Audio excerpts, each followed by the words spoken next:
Om Sato Ma Sadgamayo Tamaso Ma Jyotirgamayo Mrityorma Amritangamayo Om Shanti Shanti Shanti. Om, lead us from the unreal to the real. Lead us from darkness to light. Lead us from death to immortality. Om, peace, peace, peace. The subject of my talk today is devotion in daily life. We often talk about meditation. And in meditation, those who have known it, studied it, or going to practice it and have practiced it also, know that it is a regular practice that need to be done. That means there is a regimen, if you call it, if you want to be successful in meditation. So you have to follow a certain a routine in the morning, in the afternoon or evening, or those who cannot do, probably there are specific times when if it is done, then it is good. That means it will be effective. Good means effective. So it is a sort of a daily regimen because mind needs to be controlled by practice. So that daily practice, whether in the practice of devotion also is necessary, that is also important to know. Any practice, that means if you want to cultivate some habit, or if you want to change yourself, or gather some good qualities, it is a matter of practice, repeated action that makes the project successful. So now regarding devotion, how actually devotion came into existence. As you know, those who know little bit about the history of our spirituality in Indian system, ancient people, that means ancient rishis as they are called, that means spiritual seekers, they used to have their set of practices. That means they used to perform certain rites, they used to do meditation, they used to have deliberations, but we do not find much of the practice of devotion. Devotion in a sense that I shall explain to you why and how. So devotion came, it seems to be in later period of the spiritual history, we can call it, especially in the context of India. Now we have heard the name of Vedavyasa. He was a great sage, and he was during the time of Lord Krishna, maybe 3,500 years before Christ, as it is said that he was there. And he collected all the available Vedas, that means spiritual knowledge, and then he classified them, and in that way he divided the day into 4 parts, as we know, Rik, Sam, Yajur and Atharva. And also he wrote Mahabharata, that is the most important part. It is a history book of his contemporary time. That means how the kings in those days lived, fought, and what was the consequences, all those things he noted down in that great epic called Mahabharata. Then also to continue the study of the Vedas, or the philosophical portion of the Vedas, he composed what is called Vedanta Sutra. That means the specific dictums of spiritual dictums of the Vedas, that means of the Upanishads. In that way he compiled that, so that scholarly people through deliberation can understand what is the goal of life and how to reach it, all those things. So towards the end of his life, as the history says, that he had the difficulty. That means he was not really contented in a sense that when he had some difficulties in probably his spiritual practices, or in general he had a little bit, what may be said, the discomfort or dissatisfaction. So he was trying, why it is happening to me? I have done the best that I can do for the humanity. He had the premonition that after Krishna passes away, there will be deterioration of a religion, and the religious thoughts and ideas need to be preserved for the posterior, that means those who will be coming. So in that spirit actually he composed the what he had done, that means all those things. That means dividing the Vedas, then history, and Mahabharata and Vedanta Sutra.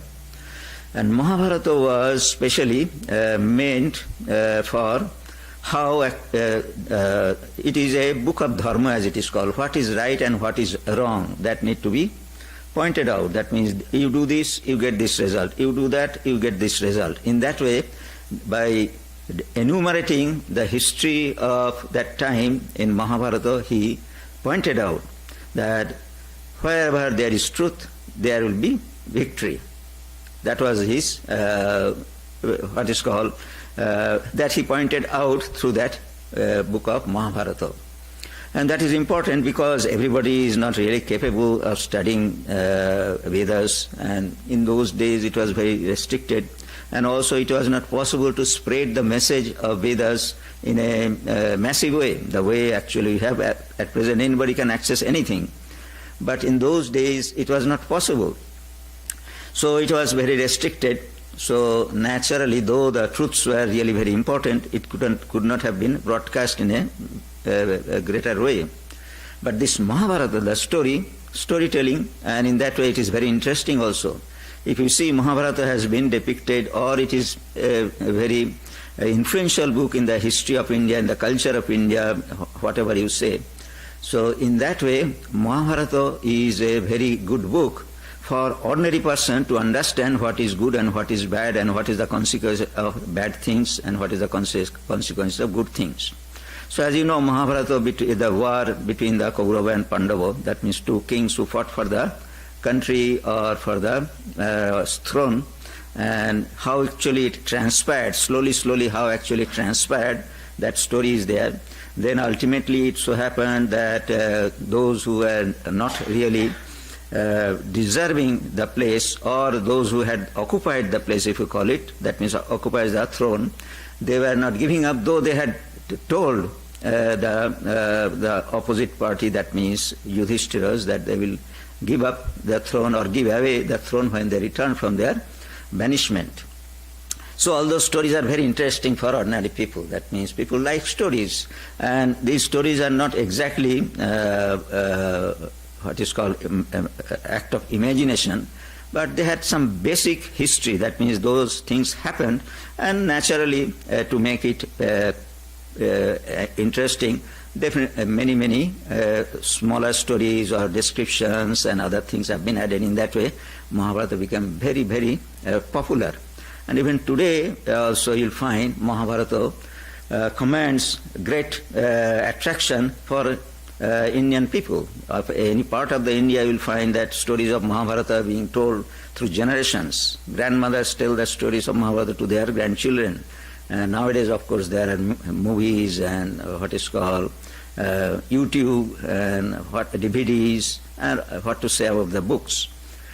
And in that way, and also you'll find that specific stories which actually very illustrative of some specific points, they are also taken out from the Mahabharata, and in that way they are studied. For example, the advice given by Lord Krishna to Arjuna at the point of his Bhagavad Gita, you know that, and that has been taken out in a sense that it was a part and parcel of Mahabharata, but it was taken out because of its importance. Importance in a sense, that means there are crises in our life, and in that point of crisis, how to overcome that advice is given to the disciple Arjuna by the great teacher Krishna. So in that way, other things also you'll find not so important, but still there are extracts from different parts, and that has been popularized also. Especially those who like probably what is called war and conflict, or some very beautiful dialogue, or also you'll find the dialogues of great persons like Bhishma. So they are also taken out and taught or illustrated. To illustrate, they are made into stories. So the point is this, all these things Vedabhyasa did. But at the end of his life, he was really very much not upset, but he was thinking, why I have not peace in mind. So he was trying to discover that, a sage, so naturally he did meditation and tried to recapitulate what he has done in his life, but he did not find any reason why he is discontent. That means why he is not having peace of mind. And at that time it is said there another sage came whose name was Narada. Narada is is a very important sage in Indian spiritual history, especially in the devotional cult. So he appears time to time to different persons when it is necessary, and he is considered to be the emissary of God, that means Lord Vishnu's emissary. And he travels throughout the length and breadth of India. I do not know whether nowadays he travels elsewhere also. So whatever it may be, but as the story goes, he is an eternal emissary of God, in that you can call it.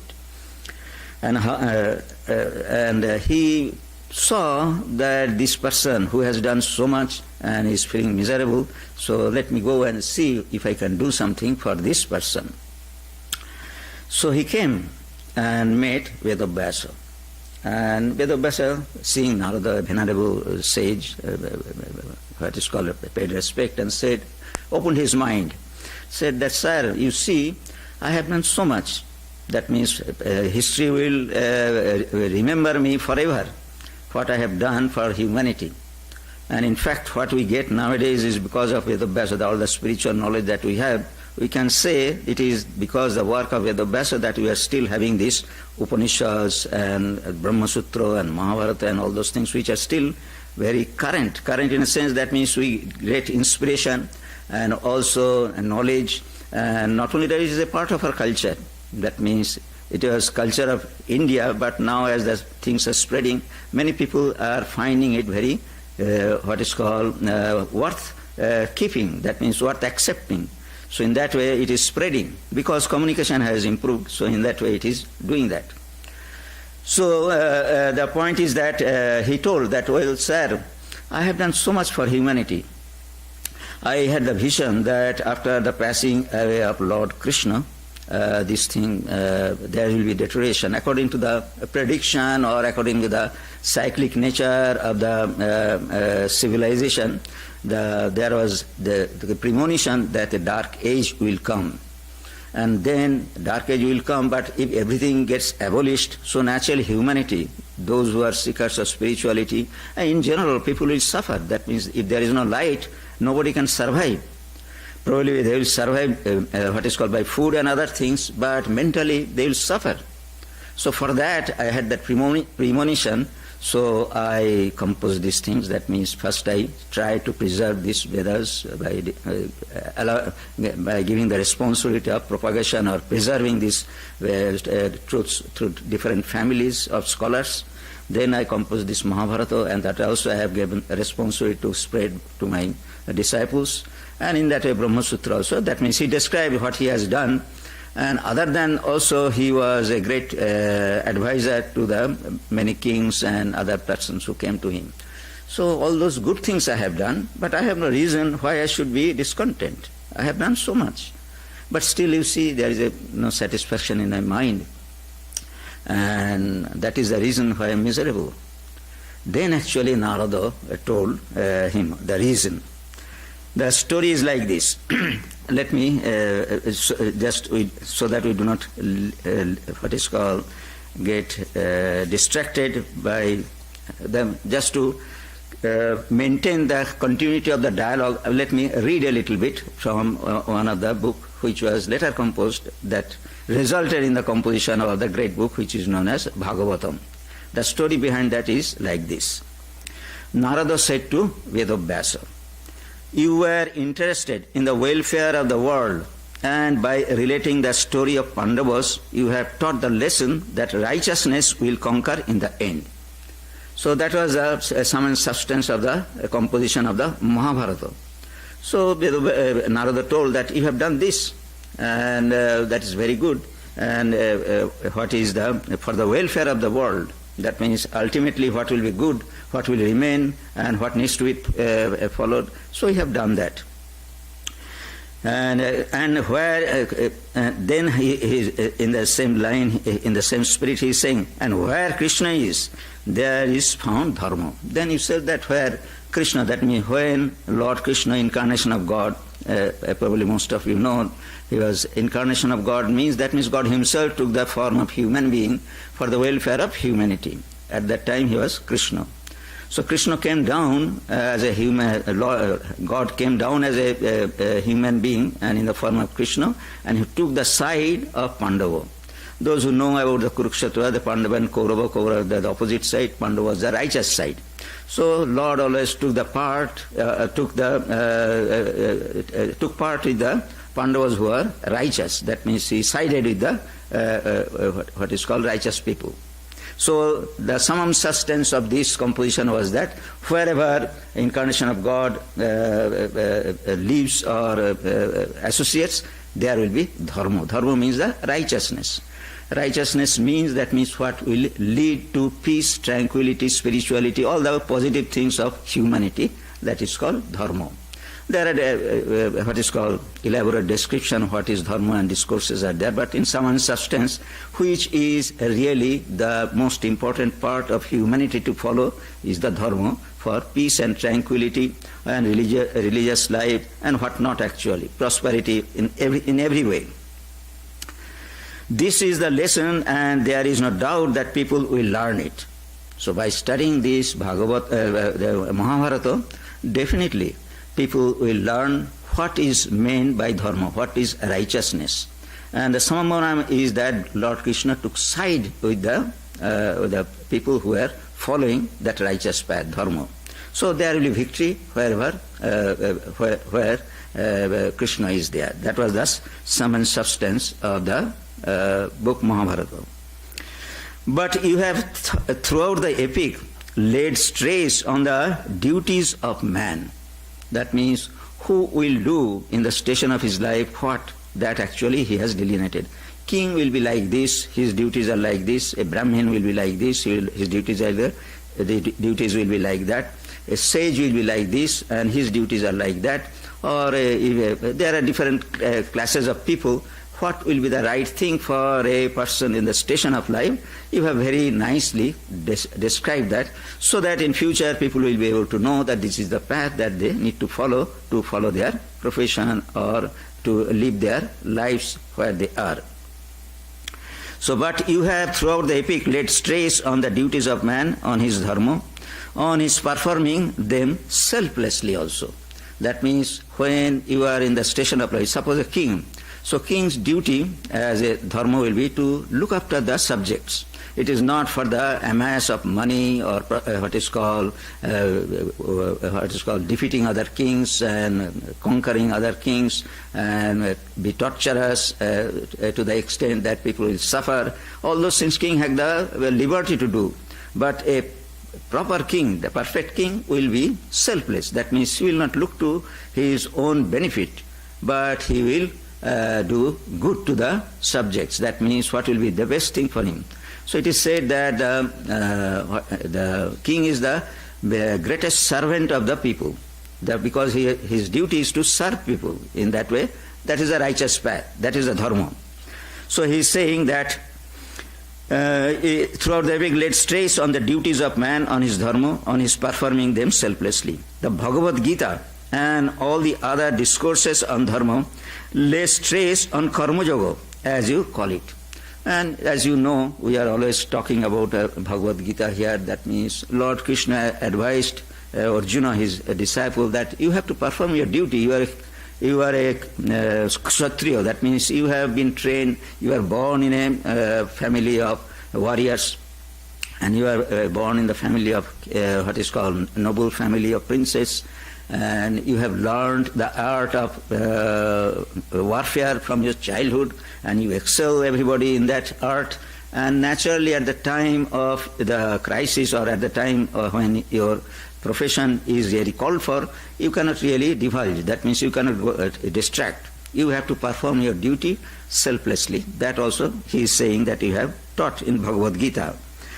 So all other, the Bhagavad Gita and all the other discourses on dharma illustration, karma yoga as you call it. But my friend, Narada is what is called addressing Vedavyasa as a friend. Friend means they are sages, they are religious people dedicated to the spirituality, and he endeared him in this way. You have not sung the praises of the Lord as much as you ought to have. So he is saying that in the composition of Mahabharata, you did not really glorified God himself. Krishna is no other person than an incarnation of God and avatar as it's called. Just it is according to him, it was necessary to glorify him. Glorify in a sense that means focus him in such a way that people are really attracted. The reason of attraction is that by thinking of the incarnation of God, actually one can imbibe spirituality. That is the cheapest and shortest and also easiest or most comfortable, in what way actually you can say, that is the way one can imbibe spirituality. This is what is called, those who have practiced, they have shown in their lives. So that is why he is saying that while delineating or writing this composition of Mahabharata, you did not have the opportunity or you did not take the liberty of glorifying Lord Krishna. So that was a shortcoming of that composition. So he is saying, you have not sung the praises of the Lord as much as you ought to have. No, you not that path, no, you not that the easiest path to the Lord is the path of bhakti. That means he is asking him, do you not know? That means Narada is asking. Narada himself was a great practitioner of devotion. That is why he was very dear to Lord Vishnu. And as I told you that he is an emissary of Lord Vishnu in the propagation of bhakti. That means devotion. So he is saying that, well, the easiest path to the Lord is the path of bhakti. So you have not in that book what is called described, or you have not really glorified so that people are attracted and follow the path of devotion. All other yogas are harder paths which lead to the feet of the Lord. It is not that other paths are not really will not lead to the success. It will definitely lead to the success as karma yoga is there. Karma yoga, Lord Krishna has said that yes, if you perform your karma according to your profession or according to your inclination or according to your personality, you will, as a matter of service, naturally, ultimately, you will come to me. And the same way, path of knowledge, definitely if you think of the ultimate reality and practice all the disciplines, you will reach me. And not only that, if you control your mind and you are successful, you will reach me. So those paths are there. But Narada is saying that those paths are really harder for ordinary people. Specific people are there, for them it is easy, there is no doubt. But for mass, it is necessary to have some really easy path. And that path, according to Narada, is to glorification of Lord Krishna, incarnation of God. And that will attract people, and ultimately they will be they will think of him, and in that way devotion will be practiced. Now continuing, he is saying, the praises of Narayana, even if they are couched with wrong words, even if they are sung all out of tune, will assure man the grace of the Lord. So he is saying that, well, Narayana means Lord Vishnu. Krishna is an incarnation of Lord Vishnu, that is called. That means God, who is the preserver, if you call it. And in the aspect of preservation, if you call it, God is one, but there are different functions of God. That means God creates, God preserves, God also destroys also. Destroys means we die. So in that way, he takes away also. But the aspect of Narayana is to preservation. And because God wants this universe to continue, so time to time when there is a crisis, he feels that, well, the balance is really being lost. That means it is going towards destruction. He comes and he actually sets the things in order so that it can continue. So Narayana means Lord Krishna, as an incarnation of Narayana, came here, and in that way he maintained, help in the maintenance of the universe, if you call it, at that time, world at that time. So he's saying that this Narayana, incarnation of God, if he is praised, even with wrong words, even if they are sung all out of tune, will assure man of the grace of Lord. In whatever way, he's saying that you have to coach your, what is called, Stavastuti as it is called, that means whatever, God always great, so naturally we try to praise Him through our words and all those things. If you are not even a good, what is called, composer, or not educated even, and whatever it may be, if you use wrong words in His praise, that is also acceptable to God. That means it is not that you have to be very learned or efficient or very scholarly to praise God.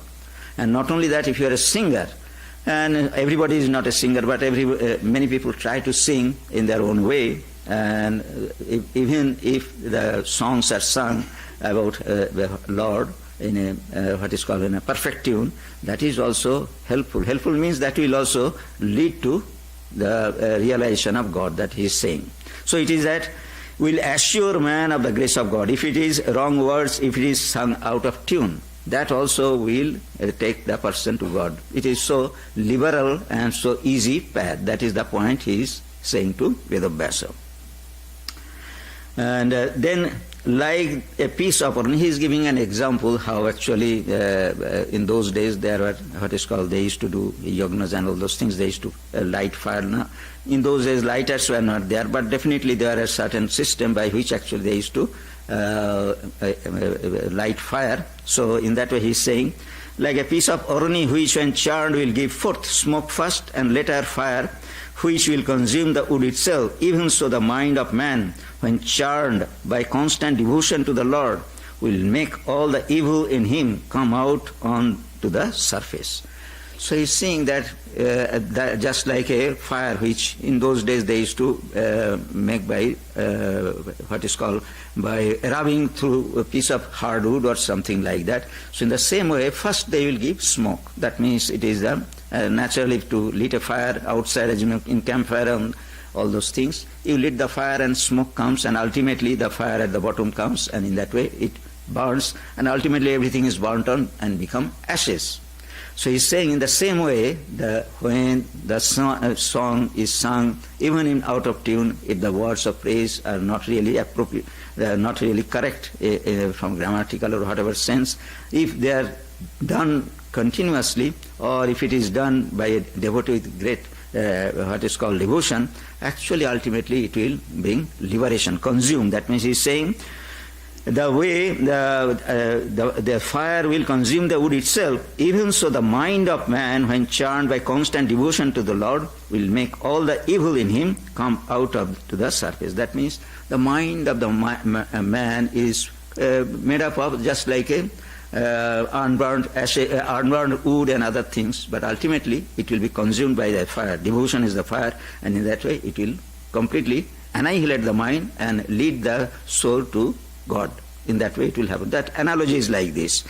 That means devotion, by practice of devotion, mind becomes so purified that it will become one with the Lord. That is mind.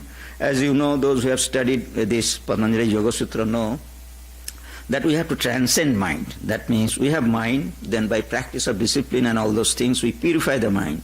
What is the purification of the mind? That means mind will become so transparent that automatically what we are, that means our soul, if you call it, Atman, if you call it, that will be automatically seen or realized. And at that time when the realization comes, mind will drop away, because there is a necessity of the mind at that point, and we are with the mind, but once we reach that state, mind will automatically drop away. So in the same way, he is saying mind will be burned. That means it will automatically vanish and the soul will become one with the Lord. In that way he is explaining. The true sattvic nature of man will then blaze forth, and like fire will consume the bondage of karma and grant him salvation forever and ever. So this will be the result of meditation or praising Lord or singing the Lord's name even out of the tune. What will happen? He is saying, will consume the bondage of karma. Karma means all the whatever we have in our mind. You can call disturbances that we always feel while we do meditation. So we try to control that. those disturbances are what is called like impurities. And he is saying all the karmas, that means all the impurities that are there is the result of our past karma, good and bad, whatever it may be. They are accumulated in the mind, and we want to transcend because they should not be repeated time to time. So we try to transcend. And this action, that means praising and what is called singing, will ultimately purify the mind and will destroy the karmas, good and bad actually. That means good karma, we have reached the state or have the consciousness to think of God or making praise of God. So in that way, all the karmas that are there will really taken care of, and ultimately they will become one of the, grant him salvation forever and ever. That means he will not be born again and again. The point is that according to this devotional or spiritual system, that means there are many ways in which actually liberation can be attained. Liberation means just one line is this, that means there will be a repetition of birth. So naturally the soul will have to be somewhere when it gets liberated. Salvation means liberation.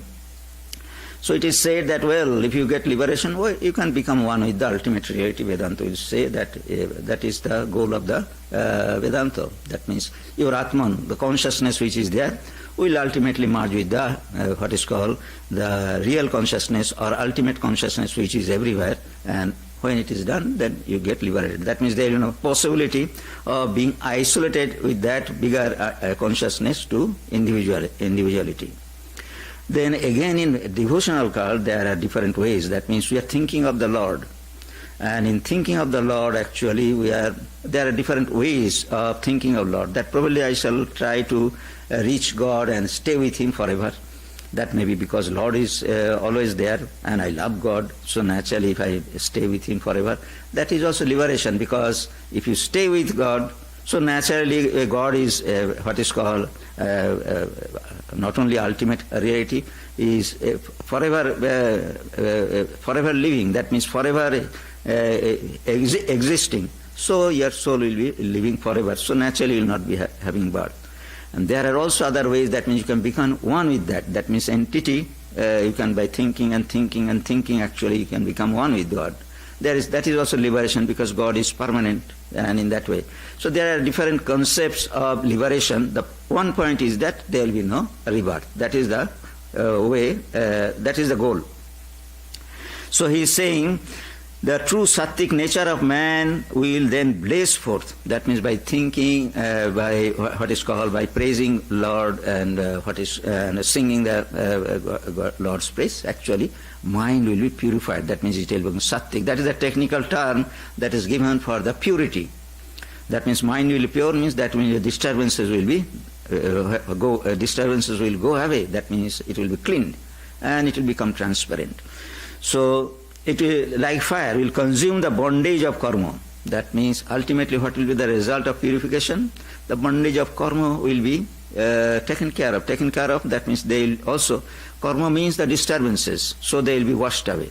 Sattvika means, that means they are, the purity is increasing, impurities are going on, and ultimately those bondages, those bad thoughts will go away. Bad thoughts means all the thoughts that are disturbing the mind will be washed away. And grant him salvation forever and ever. So in this way actually he impressed upon, Narada impressed upon Vedabhyasa that you have not praised Lord Krishna in your composition, that means in your books, that much by which people will be attracted to think of him, by what is called praise him by words or by singing his name or in whatever way. The point is that keeping the Krishna, incarnation of God, in the mind, how to establish a long-term, if you call it, position in the mind. So these are the singing of the tune of praise and all those things are really ways. So those things you have not done. You have given what he has done, what he has said, all those things, but about him you have not done anything. That means you have not illustrated him in such a way that people will be attracted to praise him or sing about him. That you have not done in your composition. That is the point.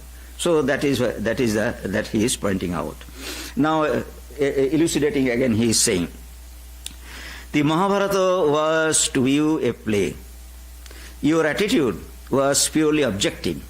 And those who know a little bit of Mahabharata know it is as I told you, it is a book of history. History means, that means how it originated, that means how the kings and society originated, what was happening. It is a sort of what is called history, that is the best way of saying, that it is a continuity of the what is called existence or activities of these people who were ruling at that time. So that is the history. History means, that means, well, our history is like this, that means India became independence, or this United States became independence, then there are presidents and they did such and such thing, those acts were passed, and actually society developed in this way.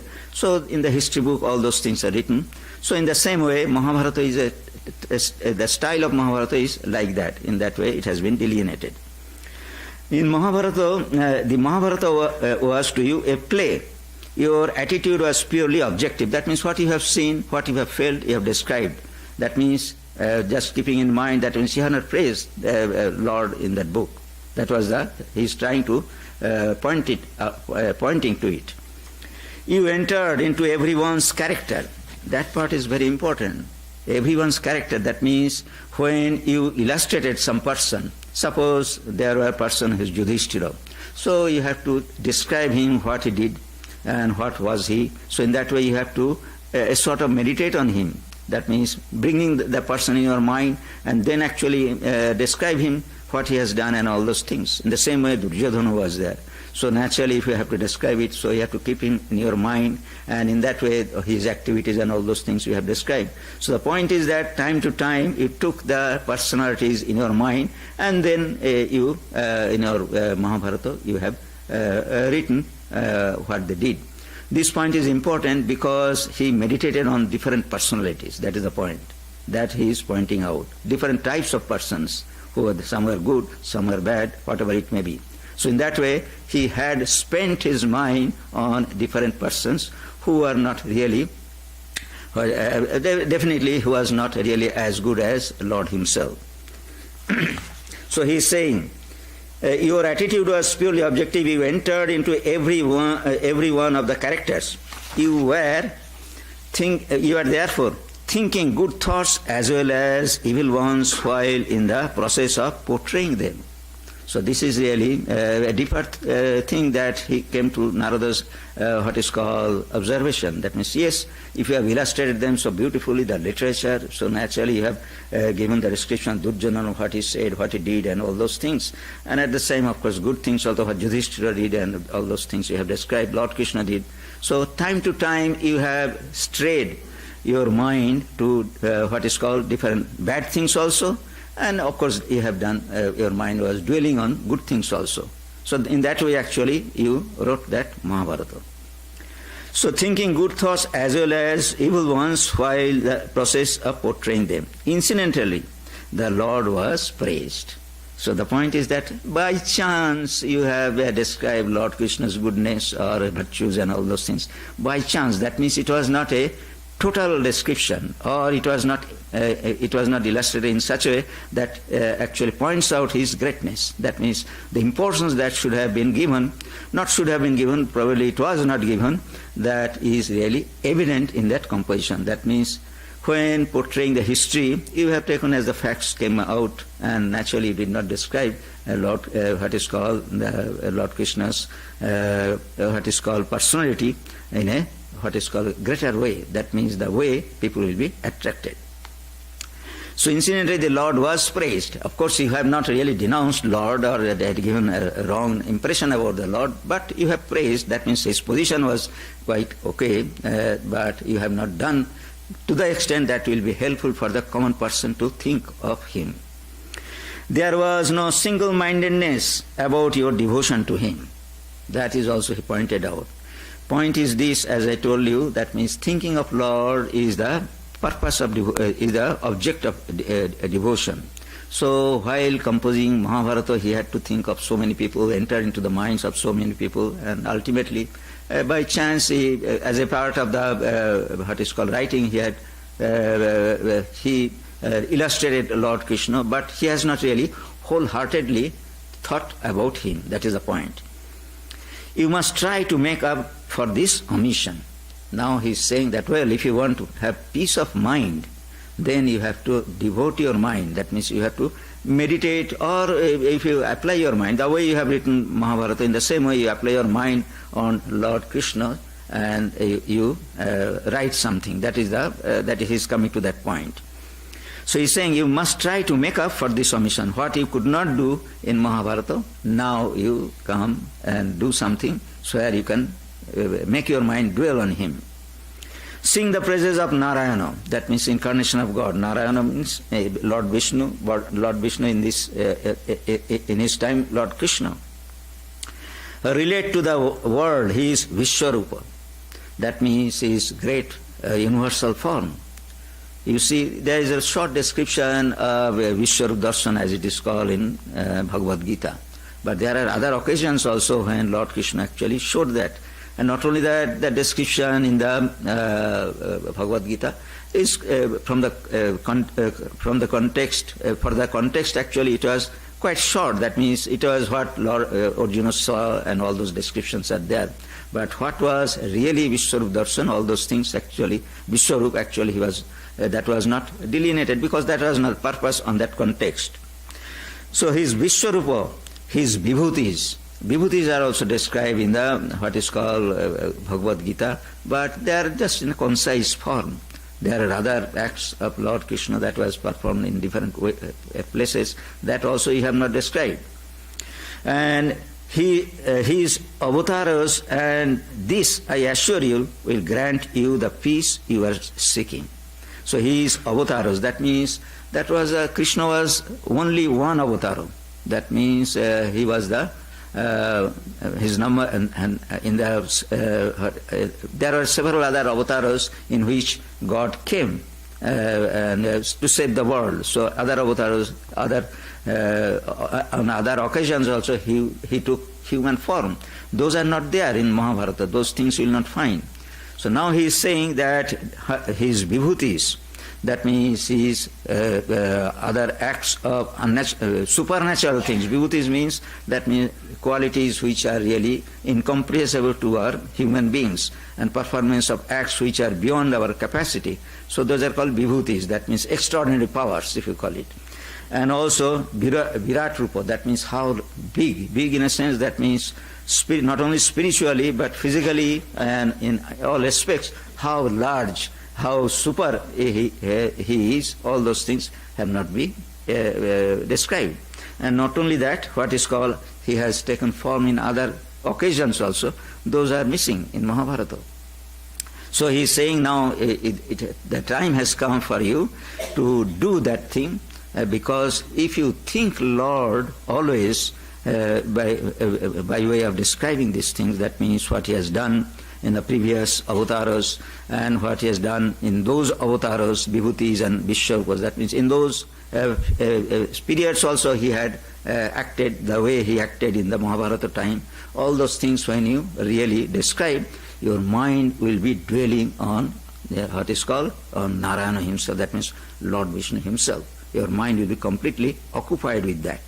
And that will bring, he is saying, will grant, I assure you, will grant you the peace you are seeking. So that is the what is called the objective of prescribing him why he should do something or compose something, because Vyasa was a great writer, composer, scholar and all those things, so that is his profession. So he said that you take up this, that means what is shortcomings that we see in the Mahabharata, and you write down or compose something which will glorify all these qualifications of avataro. And as he has described earlier, that means you have in Mahabharata you have put your mind on different characters, and characters were not all good, and they are not really comparable to Lord what is called Lord himself, Lord Krishna or avatars. So now actually your mind will be completely absorbed in the thought of the acts of God. So naturally that will bring peace in your mind. So this prescription actually was given by Narada, and then as we see, he has a little, there is a there are further descriptions, but the point is this, the reason is this, that why we practice devotion, that is the way. If you call this is a sort of history of practice of devotion, and by thinking of the Lord in different ways, actually one can have devotion and have liberation. That was the Samambonam of Narada. So now the point is this, how actually in daily life, as I told you, so for Vedabhyasa it was very simple, because he was a writer, so naturally he recollected or meditated on him and described all those things. And for us actually it is left, that means if we really praise, sing of Lord in whatever way we like, then there are definitely several ways that has been prescribed by Narada himself. That means later on we see that Narada himself, he has a small book called Narada Bhakti Sutra. So in that book also he has said, just these are the acts which common man can do in their daily life. In that way one can imbibe spirituality. They are like this: Sravanam, that means Sravanam, Kirtanam, Vishnu Smaranam, Padasevanam, Archanam, Bandhanam, Dasyam, Sokham Atma Nivedanam. Sravanam means listening to the stories of the Lord. So this book that has been composed later on, that means after Narada went away, he wrote that book, what is now Bhagavatam. So naturally reading that, if you listening, if you cannot read, if somebody reads, you listen. So in that way actually it is possible to imbibe what is called devotion to Lord. And reading of, and also those who are really practicing that means who are doing worship and all those things to the Lord. So by association with that also it will happen. Kirtanam means singing of glories. So you will find that so many songs and devotional songs and acts and all those things have been composed. Those, by associating with those, actually one can imbibe devotion. Smaranam also, that means mantra, constant remembrance. That is also possible. That means if you think as much as possible, of course it is not possible to think all the time, otherwise you shall not be able to do our day-to-day activities. But if we can do, to the extent we can remember Lord during our day-to-day, in the daily life, that will also be an act of devotion. Then Padasevanam, serving his devotees, that means those who are taking the name, that means they are in the line, if you call it, in the same path, just serving them, that means to associate them and helping them, or in any way be associated with them, that will be also practice of devotion. The point is that these, what is called portrayals, if you call it, are there according to a liking or inclination. You can choose one, and in that way actually you can continue. That is the point. It is not that they are very, what is called, watertight compartments. It is not like this, but liking. According to our liking, if you can do, or opportunity, what is available, in that way, if we can do, that will bring devotion. Archanam, ritualistic worship in images and symbols, that is very common in India and Hinduism. That means different aspects of God is worshipped in different forms and different ways through tradition and all those things. That is also one way of a practice of devotion. Bandhanam, that means constantly saluting the Lord. Some people are there, you will see that they are circumambulating. In big temples you will see people are just walking around at the same time, probably repeating the name, or thinking, or chanting the name. So that is also another way of imbibing devotion. Then Dasyam, doing all work for his sake.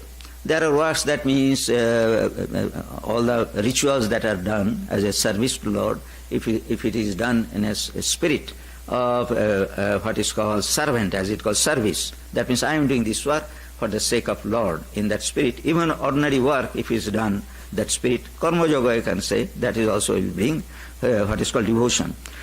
Then Sokham, that means enter into a relationship with God. That is also there, that means to be near to God. If you have a sort of relation, we have relationship in our day-to-day life, father, mother, son, daughter, friend, what not.